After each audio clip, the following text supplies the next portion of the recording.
Hello, everyone. Welcome to the 21 Hats podcast. I'm your host, Lauren Feldman. This week, Paul Downs, Mel Gravely, and Sarah Segal talk about the tricky calculation all entrepreneurs must make between sticking to their vision and accepting advice. Sarah explains why she's reluctant to take advice from people who don't really know the inner workings of her business, which is pretty much everyone. Paul, on the other hand, says taking advice from outsiders helps save his business during the Great Recession. And Mel talks about why he thinks every business should have a board of advisors, and why he thinks having a board would have saved him from a big mistake he made recently. That leads Paul to ask, if you do have a board, can you not take its advice? Plus, reacting to a recent post on Reddit, the owners discussed the right way to wind down a failing business, a process with which Mel and Paul have some familiarity. Even in good times, owning and running a business can be a lonely pursuit. Our hope is that these weekly conversations, brought to you by our sponsor, The Great Game of Business, will let owners know they are not alone in facing challenges. In fact, that's the whole idea behind the 21 Hats community, engaging with other owners to get the kinds of insights only another entrepreneur can offer. If you're interested in tapping the wisdom of this very impressive crowd, step one is to sign up for the Morning Report, which highlights the most important news of the day for business owners, so you don't have to go looking for it. Step two is to get on our Slack channel. Just Google the 21 Hats Morning Report to subscribe. Joining me this week on the podcast are regulars Paul Downs, CEO of Paul Downs Cabinet Makers, which is based outside of Philadelphia and makes custom conference tables. Mel Gravely, chairman of Triversity Construction, a construction business based in Cincinnati. And Sarah Segal, CEO of Segal Communications, a public relations firm based in San Francisco. The episode is titled, Whose Advice Are You Going to Take? Welcome, Paul, Mel, and Sarah. It's great to have you here. I want to talk about advice today, specifically, how do you know when to take it? I've long thought this is a real challenge for most entrepreneurs because you have to be pretty willful and independent to go into business. There are always a lot of people telling you you're a little bit nuts to do that. But at some point, you probably have to be willing to learn from others who may have more experience and expertise. But of course, even if you're open to taking advice, it can be tricky. Sometimes, as I can certainly attest, you can have very smart and experienced people offering you very conflicting advice. So to start, I'd love to hear maybe about the worst advice that each of you remembers receiving in your entrepreneurial career. Anybody? Oh, I've got some. My old partner, who I formed a partnership with in 2002, insisted that if we simply grew our sales volume and didn't worry so much about efficiency on the shop floor, that everything would be fine. And that's an enormous mistake because we lost a ton of money as we were trying to grow. And then the 2008 recession arrived and we were in serious trouble. Now, I did survive it, but ever since then, I've paid much more attention to profitability rather than just how many dollars are coming in the door. So that's a pretty big mistake. Who can match that? Well, Paul, first, did that advice or that decision make sense to you at the time? No, but part of the issue back then was that I had never really gotten any mentorship from anybody. I taught myself my trade and taught myself business to the extent that I knew it, which was not much. And my partner was older than me, owned several manufacturing businesses, and was wealthy. And I figured, well, he must know what he's talking about. But he didn't, is the short answer. And the longer part of that story is that all the businesses that he had run previously, he had done with the help of his wife, who was a CPA and was the one who actually kept track of costs and profits and productivity and all that. And I believe I may have told this story before, but about a month after we formed our partnership and she had started working on my business to get the books in order and sort of get everything shipshape, she just died in her sleep. And so all of a sudden I had a partner who was deprived of, he lost his wife of many years. It was very sad. But he was deprived of the steady hand and the attention to detail that had been a large part of all his previous success. And it took me a long time to realize what we were missing. And so it's a bad luck story more than anything else. I think that if Mary had continued on working with me, then we probably would have been in much better shape. Sarah, how about you? Do you remember the worst advice you ever got? So I'm always very hesitant to take advice in general because... That's what I'm talking about. Yeah, when it comes down to it, nobody knows your business as well as you do. And there are nuances and factors that nobody is ever going to be able to know as well as the person that created the business. I was given advice, and I don't want to say that it was bad advice. It was just it wasn't going to work with the model that I was going to create.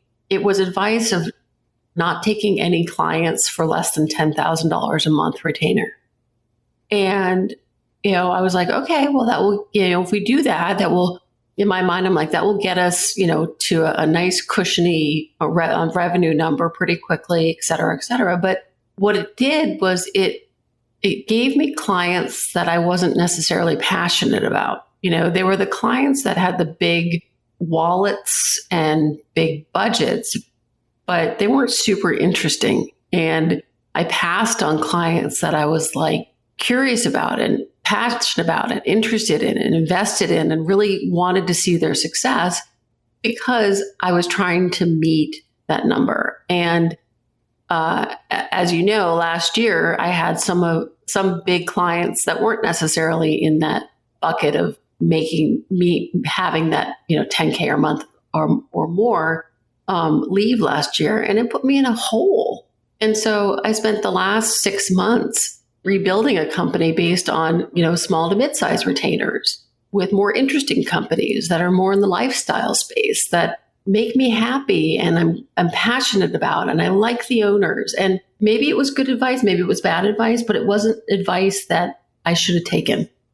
Both examples, and this idea that entrepreneurs are hesitant to take advice all come together for me in, it's going to sound like a soapbox, but this idea of having a board around you, because Sarah's point that no one knows the business like we do is so true. And I don't think there's a way to get 100% around that. But what I do want around the table are people who are as close as I can possibly get to knowing everything, right? They're not going to be me because we feel things about the business that we can't even articulate, right? But when you have a group of people around you that you are talking to regularly, they understand your goal objectives. They know what gets you fired up. They understand the strategy. They saw you struggle before. They can help you look around corners. Their advice, I think, is more informed about the total situation and not just about their opinion based on God knows what, right? So, Lauren, I would offer, I've got at least a story or two of people I shouldn't have listened to. But when I look at who's around the table with me as a board, I have found they give me good counsel because they understand what I'm trying to accomplish better, and their counsel's better. It's more contextualized than not. It's funny. I was going to ask you about that, Mel, because you mentioned this on a previous episode. And I think, in fact, after we stopped taping that episode, I think you said to me something along the lines of you wouldn't run a lemonade stand without a board, which I think is pretty unusual for small businesses. I think you're more the exception than the rule. Yeah, yes, statistically, I'm sure you're right. But it's because I don't want to take ad hoc advice. I don't want to meet someone occasionally and have them tell me what they think, because they can't possibly have the context to really guide me where I want to go. They were guiding me based on what they think should happen. But as Sarah just said, making her heart dance around certain clients is something, anyone giving her advice, if they don't get that, then they're not going to be talking to her in that context. And, why should we listen to those people? Well, I've got a thought. I think that if you have an actual formal board, then you have I'm not totally clear on this, but it would be much harder to avoid taking their advice. And I, for many years, was a member of a business group that had that function of getting to know me, getting to know my business, and giving me informed advice. But I was free to take it or not take it. And Melvin, when you get advice from your board, are you like, could you tell them to just drop dead? No, I ain't doing that. Or what are the constraints there? Yeah, so there are all kind of boards. There's some that are advisory, and I wouldn't tell them to drop dead because you really want them to come back the next quarter. But you don't have to follow what they say for sure. In our situation, we do have a fiduciary board, but I can't think of one time that the board overruled management. They may have asked for more questions. They may have asked for more frequent check-ins on a project that we decided to go on that they thought had higher risk. They may have asked for a delay and a double back to check your facts and make sure you're sure. But I can't remember a time where they literally said, don't do it. I guess they technically can do that, Paul. The problem with that is if they do, then me as the primary owner is going to fire them, put other people in their chair and go do what I want anyway. Like I wouldn't want to do that either. So it's like, I've just never seen it happen practically, I guess is what I'm saying. They do slow you down sometimes though, because they have cautions and then, I want to go check to make sure I'm right. Mel, do you think that what Paul mentioned about having a peer group relationship, with an organization like Vistage, do you see that as the rough equivalent of having a board? I don't see it as a rough equivalent. I do see it as better contextualized than nothing. But, the one example I was going to give you of advice that I should not have taken, I bought a company. You guys have heard me talk about it before. Bought it first quarter last year. And if I had had a board around me, I wouldn't have bought it. I didn't buy it with our existing company. I bought it independently, and I just missed some steps. I was too anxious. I listened to people tell me what it was going to be, and they couldn't prove it, but I believed them. I mean, just things my board would have said, dude, go back and double check. And it would have saved me a lot of grief if I had done that. I would have probably still bought it because I wanted it, right? But I would have bought it differently. I would have had my eyes more wide open. And so that advice, my people around me were like, oh yeah, this is going to be great. It's going to be, and it just wasn't. It's been a bit of a struggle since then. I'm curious what's been the struggle? What's gone wrong? Well, first, the business model was not profitable. So when I dug into it, I thought they just poorly managed. But the business model, literally how they made money, didn't make money. And I didn't know that, Sarah, because it didn't have financial statements. Flag number one, right? My board would have never been okay with me buying a business without financial statements. So, it went from there. Now, again, it took until, I don't know, late last year to get financial statements to figure out that our gross margin was negative. Well, you can't run a business with negative gross margin. And so I had to renegotiate contracts. And, it's just been a bigger nightmare. If I'd have known that up front, I would have started that work last March. I still would have bought it. Please note that I'd have still bought it, but I wouldn't have dug another, I don't know, close to $1 million hole in on my balance sheet because I would have jumped on that problem right away last March. Mel, are you suggesting that if you had it to do over, you would constitute a board before actually buying a business? I would. I should have, and I didn't. I also probably moved too quickly after stepping down as CEO of our other company, and I should have waited a little longer. And I don't want to turn this into the tale of woes, but there's a bunch of steps that I've not made a mistake like this in a long, long time because I've got a board of directors around me that tells me go double check, triple check. When I fell in love with the market that we were failing in, they kept saying, what makes you believe you're going to be successful? You haven't been in 3.5 years, which made me finally pull out. It's just very helpful to have that around. That's all. So I don't have a board. Yeah, most people don't. What constitute formulating a board or putting one together? Like, what's the point of entry?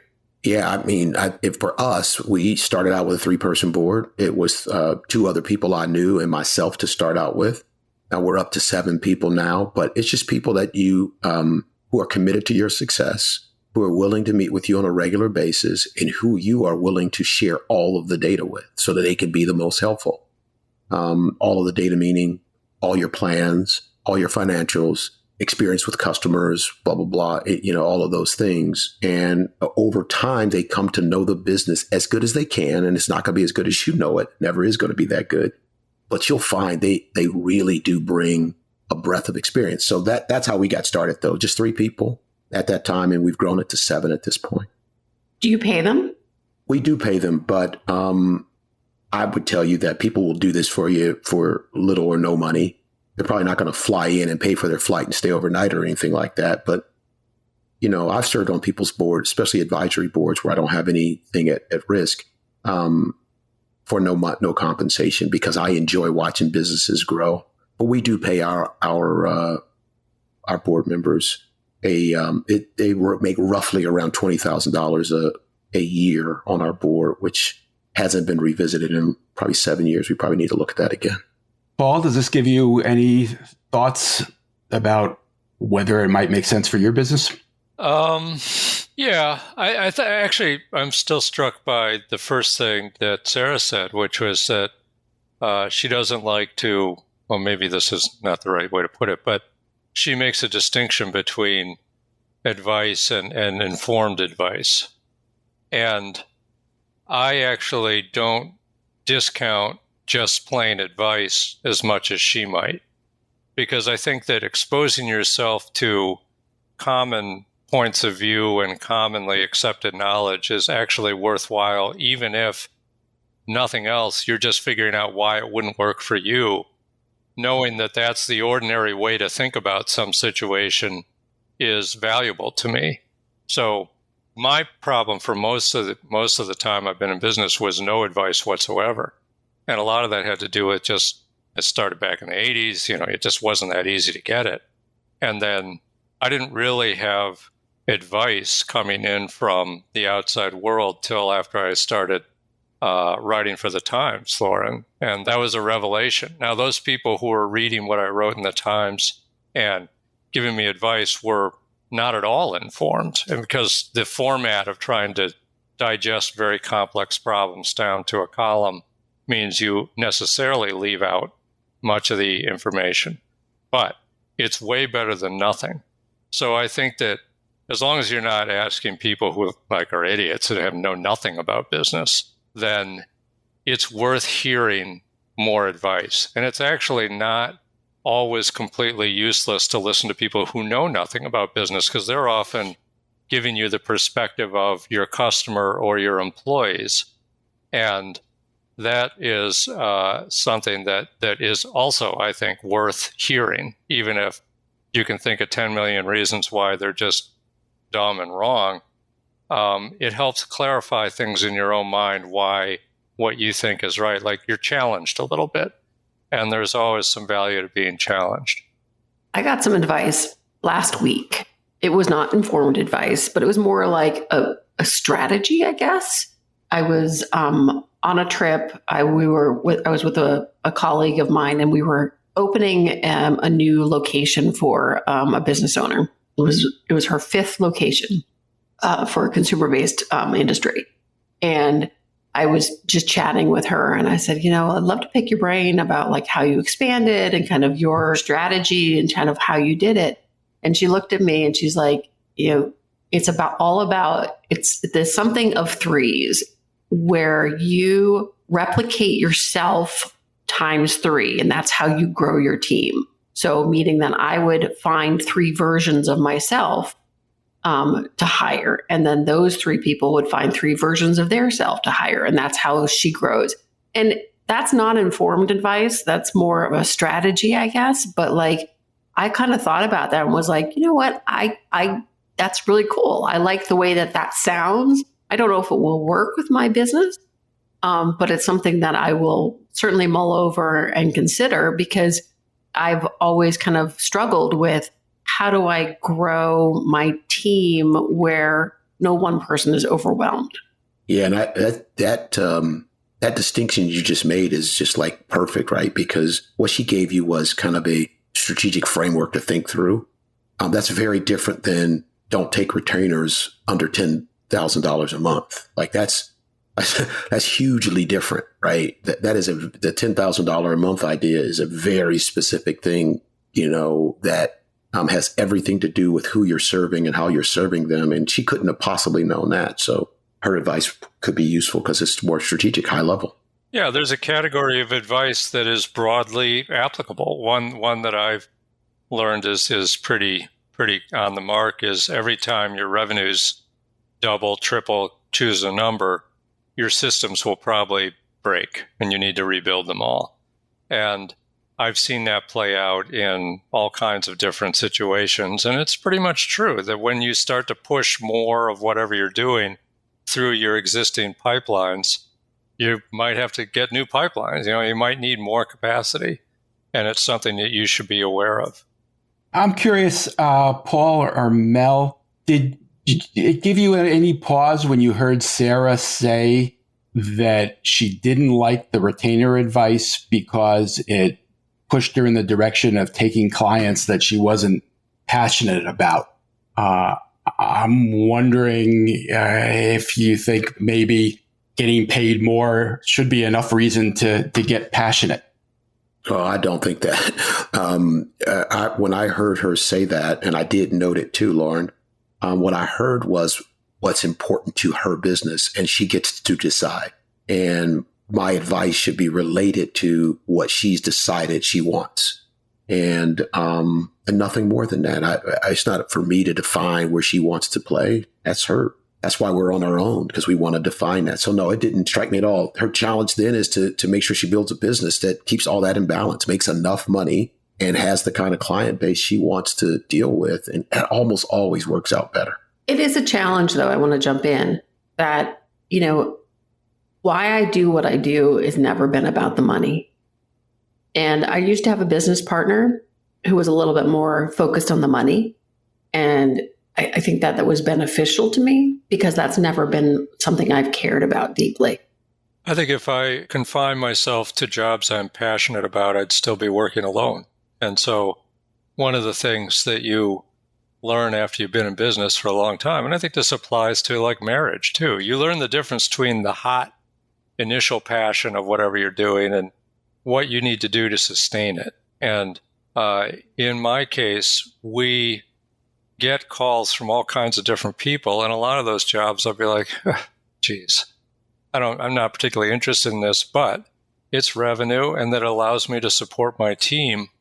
And my goal is to build the business and provide a place for more people to come work for me and have a good experience. And so the idea of $10,000 a month is the floor. Sarah, that was not the right thing for you, but I think that one should not also necessarily say no to things too quickly. If you learn how to just do work, if you're serving a restaurant and you learn how to serve a wide variety of people, you're just going to have a better chance of being in business 15 years from now, because that's just more people you can serve. I know, but I don't think that your decision should be based on a number. Like, for example, there was some dumb guy here in San Francisco that decided he was going to rent out his apartment to make some cash.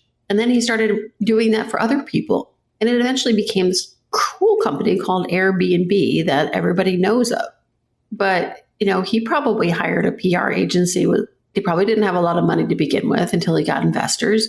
But it's a cool idea. So, I think that it's a delicate balance between, finding the revenue so you can do the cooler projects, but also making sure that any client that you take on, you have at least some people on the team that are excited about it. Because if you don't have that, you're just going to lose them, 100%. You have to have somebody that is excited about that gizmo, widget, or food item or whatever you're pitching. Because if you don't have that, and that's kind of how I judge it. If I know that my team is excited about a client, I know that we're going to deliver really well. The client's going to be happy and we'll maintain that client. If a client comes to me and it's the most boring client in the world, but they have tons of money, I'm going to step back. I can't tell you how many times we get approached by AI companies and I say no, because it's a saturated space. Everybody thinks that they're doing something original and they're not. And it's just not our area of what we're interested in doing. Sarah, I think you just made an important distinction. The way you just described it, you're making this decision based less on you're excited and passionate about the project and more on whether you can do a good job for this potential client. And that certainly makes sense to me. I want to move on to something else. I want to give you all a chance to offer some advice to someone who wrote about an interesting situation on Reddit, the small business subreddit. There's a lot going on here, but I think it surfaces a lot of familiar themes and issues. So let me read it to you. Hello all, it begins. I tried searching for some directions in shutting down a small business, but I've come up short. Long story short, my father made a significant investment into an electrical business with a partner that turned out to be a corrupt idiot.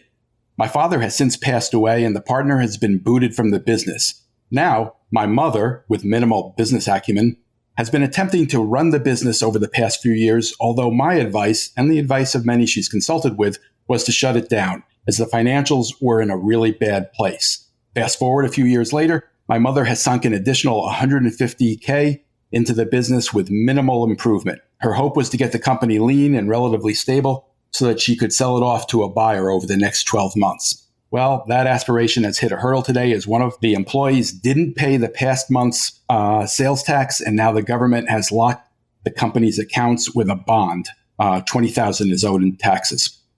She's finally come to the realization that it's time to shut her down before she sinks any more money into the failing business. What's the best way to proceed? And then this person lists some key facts. It's an electrical company that does $3 million annually in revenue. Its assets include $100,000 in inventory, $400,000 in accounts receivable, and $275,000 in vehicles. Liabilities include the $20,000 in taxes owed, $60,000 in credit card debt, $180,000 owed on a vehicle, and $500,000 in an SBA loan. The SBA loan was issued during COVID, and the company has yet to make payments on it, nor has the government reached out about the loan. The company also has a lease for the building through 2025 at $7,000 a month. The company is simply too cash poor to continue on. Another challenge is the accuracy of the books. There basically are no books. Familiar theme here, huh? Shocker that business is doing poorly. This naturally makes it difficult to try to sell the business. That said, surely the intangible assets, phone number, customer list, etc., has some sort of value. What's the best way to proceed with shutting down the business? Thoughts? I literally want to cry for this person. Like, this is so sad and painful and just gives like anxiety, like just, awful. Well, let me start because, Paul, this is kind of the way you and I met. Am I right? It is. I was in a bad position in late 2009 and was pretty sure I was a couple of weeks from shutting the door, although I wasn't encumbered by anywhere near that amount of debt. And like this person, I started looking for, like, what do you do? And found pretty much nothing. And so I reached out to you, and you were writing for the Times at that point, with the thought that whatever happens to me is probably going to be pretty bad. But since I could not find any advice about it, I thought it might be doing some service to the broader community to at least record what happened. And so that, yeah, I was going to have a bad time, but there at least would be something that comes out of it. Now, what came out of it, I did not anticipate, which was an excellent relationship with you and a chance to write for the Times and turning my business around and all kinds of good things. But this person sounds like, wow, they've pretty much screwed up, or somebody has screwed up pretty much in every possible way. It's really hard for me to see how you survive it. And I guess that their actual question of what do I do next, my thought would be, because the government's involved and you've got a landlord and you've got every flavor of trouble landing on your head, I would consult a bankruptcy lawyer, I guess, but I'm not an expert in these situations, thank God. So I don't know. What do the rest of you think? Mel, before you answer, let me mention that I was a little surprised on Reddit. The responses tended in the direction of, hey, wait a second, don't panic here. It looks bad, but you do have some assets and you might be able to turn this around enough to sell it. So what do you think, Mel? there's no way in hell they've got anything left to sell. So no, I say because of what now this is assumption. My assumption is this is taking a toll on the mother, emotionally and clearly financially, because she's put some more money into it. I say it's time to raise the red flag. I have closed a business before. I can't even express how emotionally devastating it is to go through the process of closing a company that has outstanding liabilities. But the only thing worse is to keep going. Like that would be worse, to start doing crazy things like putting more money in or taking retirement funds or borrowing money from friends or any of the things that just make the future harder. What I would suggest that this family would do is to reach out to an attorney and to look for a liquidation firm. So they're not really attorneys, but the reason I call my attorney for direction is because I want a legit company. I want to make sure I'm not going to get taken, because these companies going to ask you for money up front because they know what you're about to go through, and there's not going to be any money on the back. But Lauren, people start doing things from their heart, and I'm not even sure they're completely legal. For example, they'll make sure that employees get back pay instead of paying a bank back for a loan. I'm not sure in all cases that's legal, and you can end up with clawbacks and personal liabilities, and you start piercing your corporate veil, and they can come after you more personally for things you haven't even signed for. So to me, this gets kind of simple. One, I wish they'd have talked to us last year because we could have saved them a year of grief. Two, I'd call an attorney and ask them to introduce me to a firm whose business it is of winding down companies. And then I'm going to follow their steps, even when it feels horrible to do so. Can I ask, was that business that you had to close down a business that you had started? Yeah, I had started it with some partners, and I tell you, I've gotten pretty good at running companies now, but back then, I say this was where I really went to learn. I mean, it was just a bad model in the first place. We executed kind of mediocre. We had great people around us, but we just didn't have a good business model. And we had a couple of good years, and then we just couldn't sustain. We separated this company into two pieces, liquidated one of the offices as a separate business, and people lost stuff. So when I say close it down, people lost stuff. They didn't all get paid back. Banks didn't all get paid back. Landlords didn't all get paid back. Things did not settle to zero. And they're in that situation today. The best they can do is what I like to call take cover. And that means take personal cover so that they're prepared for the future. And there's experts out there that help people walk through that and tell them what they're really up against and how creditors are going to behave. They'll talk to the creditors for you. They'll make the arrangements for you. They'll prioritize who gets paid first based on the law and based on, the assets that you've got. I will say that a lot of people ask me about starting up a business, and one piece of advice I've always given that I never had to take myself was set a line, set some definition of where you are, where you're going to call it no, like no failure. I've always had the thought that I didn't want to put myself in a position where someone came and took my house, and never got there. But I think that contemplating what failure looks like before you start so that you don't keep shoveling precious resources and time and attention into a losing proposition is absolutely worth doing, particularly if you are putting your family's wealth at risk, your relationship at risk. And that's just something I've told people, and I've never heard anybody say it was, I ignored that and everything turned out great. And a lot of people don't ever have to contemplate it. But when you're starting a business, you're all optimistic and you're excited and you only see the golden road going out ahead of you.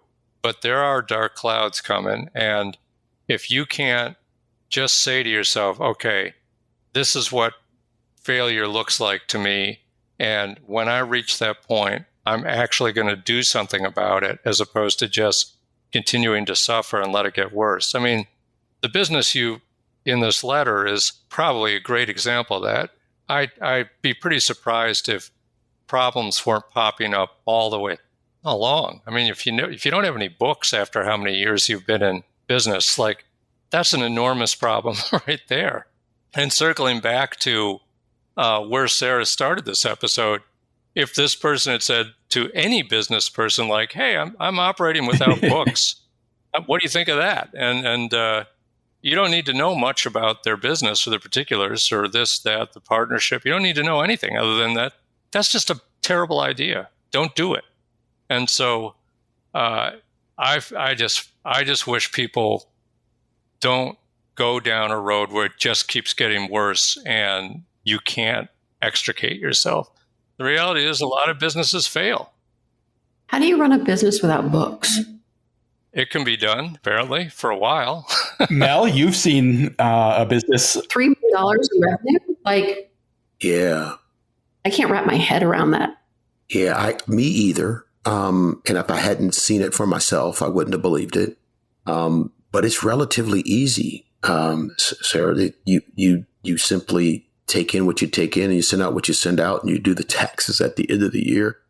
And you don't need financial statements to do taxes. I know it sounds crazy, but you don't. And it's a little harder when you've got plant and equipment like these people do. So I question, that, but you can do it. And but darn, it's dangerous.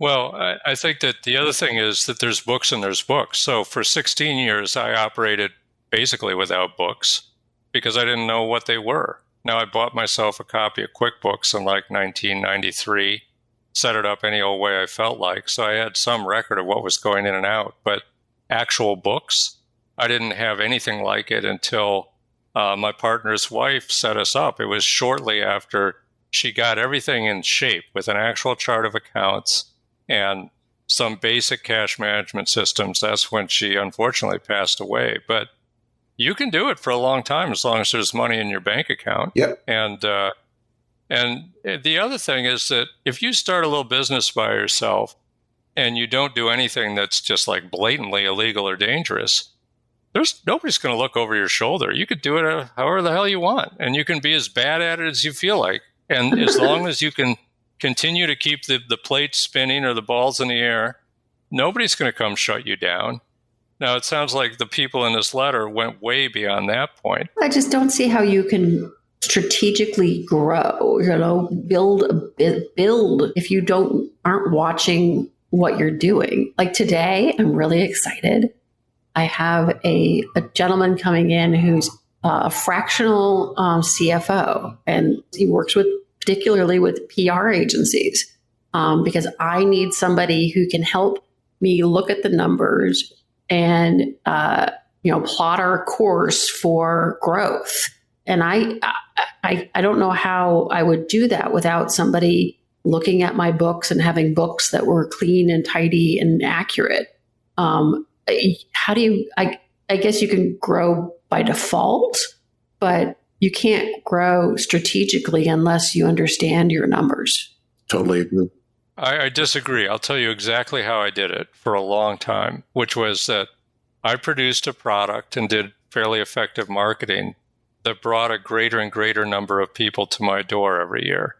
And we operated in a business where people gave me a deposit. So we were running kind of a Ponzi scheme where the business was actually losing money every day on an accrued basis. Like my manufacturing was not profitable. But because the client base was growing, the money to get to keep the balls in the air was arriving in the form of the deposits. And as long as I could keep the sales up, I never ran out of money. I mean, I came pretty close. And now that I actually understand the difference between accrued profit, accrued revenue and just revenue, I haven't had this problem. But you can do it if your business is growing and people are giving you enough cash to subsidize today's operations, even if they're losing money. Now, some businesses, it won't work. The reverse of that is a business that's growing, but that requires you to purchase a ton of inventory. You could be making a profit and not have the cash to grow because you got to lay out so much up front. Now, that was just not my business. So, and maybe with this electrical contractor or whatever they did, it may have been a version of the same thing. They started clearly at zero because that's where every business starts. They got to $3 million. That's a substantial amount of money. So that's probably what was happening. They grew for a good long while that financed terrible operations, and then it caught up with them. Let me ask you about a couple of specific points in this. One that caught my eye is the reference to $500,000 in an SBA loan. It says it's a COVID-era loan. There's been no payments made, nor has the government reached out. I'm assuming, correct me if I'm wrong, that this is probably an EIDL loan, not a PPP, because there's no mention of possible forgiveness, which means that, this loan actually is supposed to be repaid. I'm curious about the government not reaching out and them not making payments. Is there a legitimate situation under which they might not need to have made payments yet? Or is that a potential time bomb set to go off there as well? Anybody know? Clearly, all the pandemic-related loan programs were.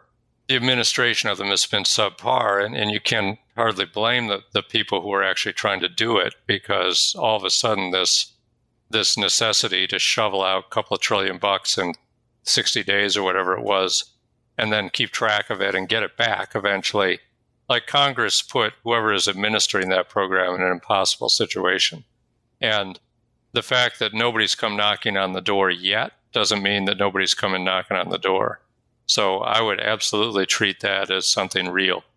And if you wish otherwise, good luck. I wouldn't poke the bear. So I was having a conversation with a cousin of mine who knew my mother well. My mother was a corporate tax accountant, and she gave him particular advice a long time ago was, if the IRS isn't knocking on your door, don't call them, and my feeling is that you should prepare to pay this stuff back, but you don't necessarily want to trip an alarm if you don't have to. Couldn't you be racking up significant penalties by not paying it back if it is scheduled to be paid back?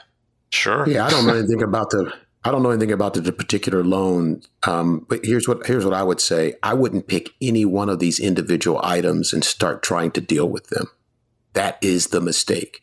And this is not a time to figure it out. I'm telling you, I've seen people do it. This is the time to get someone that knows the science of closing out a business. And there's a science to it. And you want the scientists working with you to close it out. This is not an intuition, figure it out, talk to your buddy, call up the IRS or call up the loan officer yourself. I wouldn't do any of that. If you call up a bank and say, hey, we're having a little trouble here, or if you call up your landlord and say you have a little bit of trouble paying I think it was $7,000 a month, you're triggering problems that I agree. I just wouldn't do.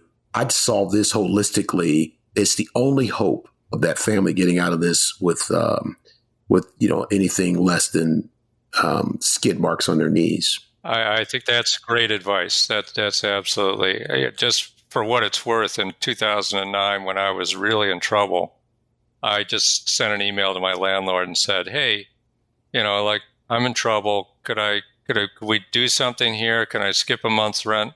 No reply, other than a registered letter saying you're being evicted. Oh, Lord.